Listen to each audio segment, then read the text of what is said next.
वहां पहुंचने के बाद अगर थोड़ा सा भी डॉलर का लालच मिला तो वो चालू हो जाता उतने में।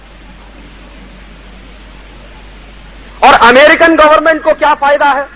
तो एक दिन प्रोफेसर यशपाल ही मुझको कह रहे थे कि देखो राजीव, अमेरिकन गवर्नमेंट एक साल में जो क्रीम खींचती है एशिया से, लैटिन अमेरिका के देशों से, तो अमेरिकन गवर्नमेंट जो क्रीम खींचती है एशिया और लैटिन अमेरिका से, अगर यही क्रीम अमेरिका को अपने यहां प्रोड्यूस करनी पड़े तो अमेरिकन गवर्नमेंट का कितना खर्चा होगा? तो उनका कहना है on an average American government का एक साल में 150 से 200 बिलियन डॉलर का खर्च होगा, जो उनको बहुत सस्ते दाम पर मिल जाता है। तो हम लोग हैं दोस्तों, पढ़ते यहां हैं, मेहनत यहां करते हैं, खाते यहां की हैं, और जो भी तकलीफ होते हैं वो यही है, और बजाते हैं फिर जाके अमेरिका की, बजाते हैं यूरोप।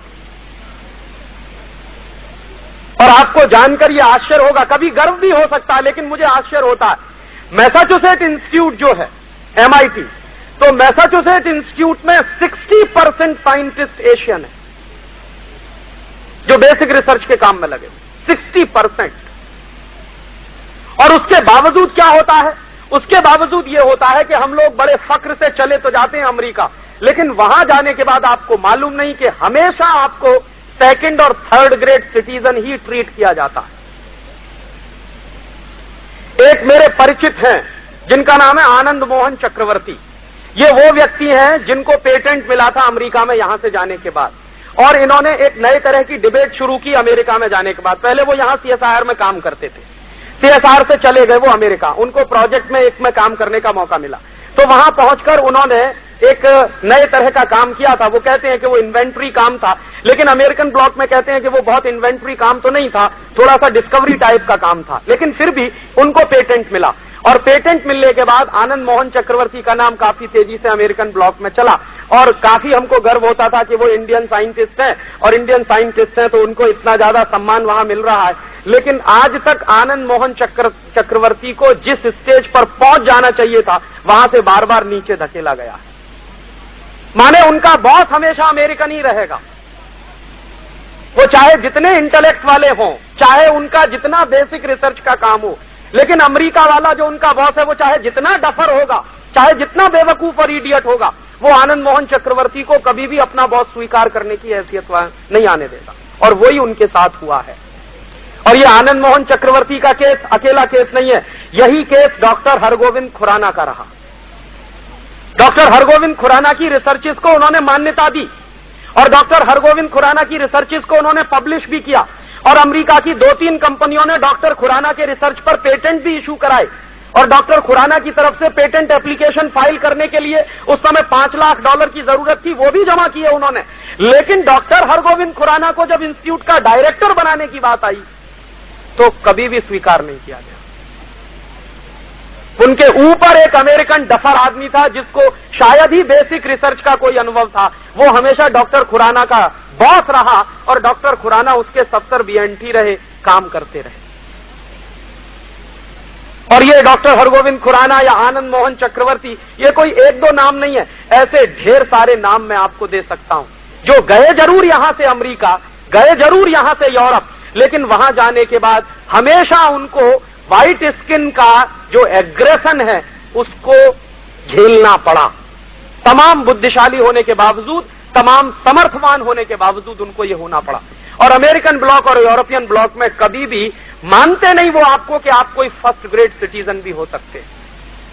और अब एक नए तरह की घृणा फैलने लगी है यूरोप में, खासकर फ्रांस में, जो अमेरिकन इंजीनियर्स काम करते हैं, जो अमेरिकन टेक्नोक्रेट्स हैं, जो इंडियन टेक्नोक्रेट्स हैं, फ्रांस में काम करते हैं, और वहां मैथमेटिशियंस काफी हैं। हमारे यहां के काफी मैथमेटिशियंस फ्रांस में हैं, और काफी मैथमेटिशियंस ने बेसिक रिसर्च के काम किए हैं।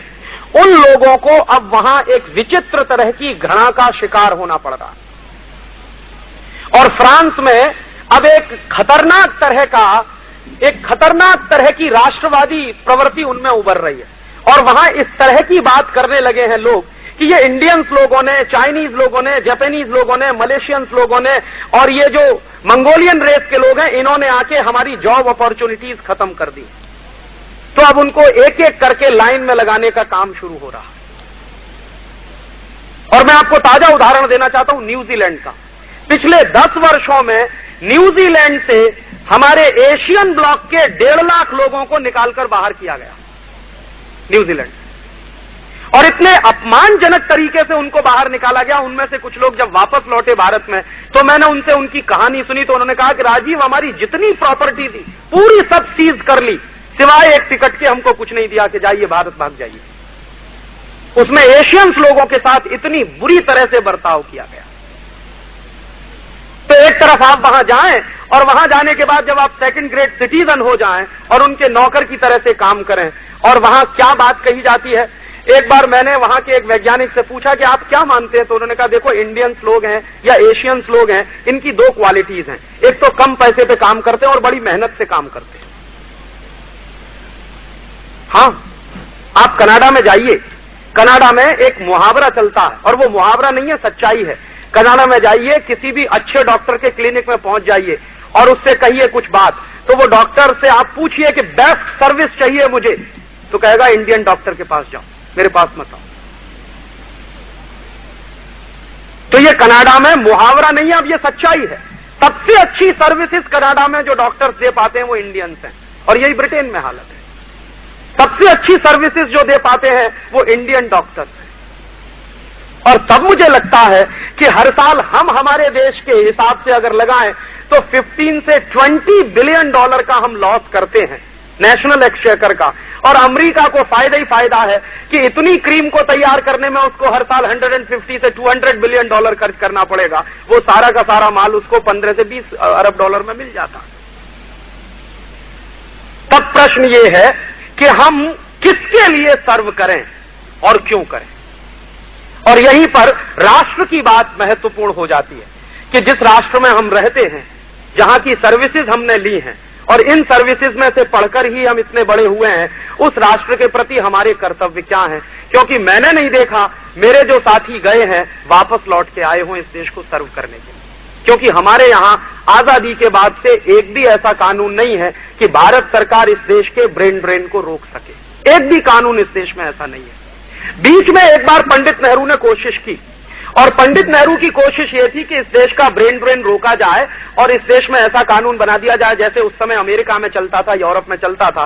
तो पंडित नेहरू ने जब जब वो कानून बनाने की कोशिश की, तब तब बाहर से धमकी ये आई कि अगर आपने ये कानून बनाया तो हम IITs को मदद देना बंद कर दें।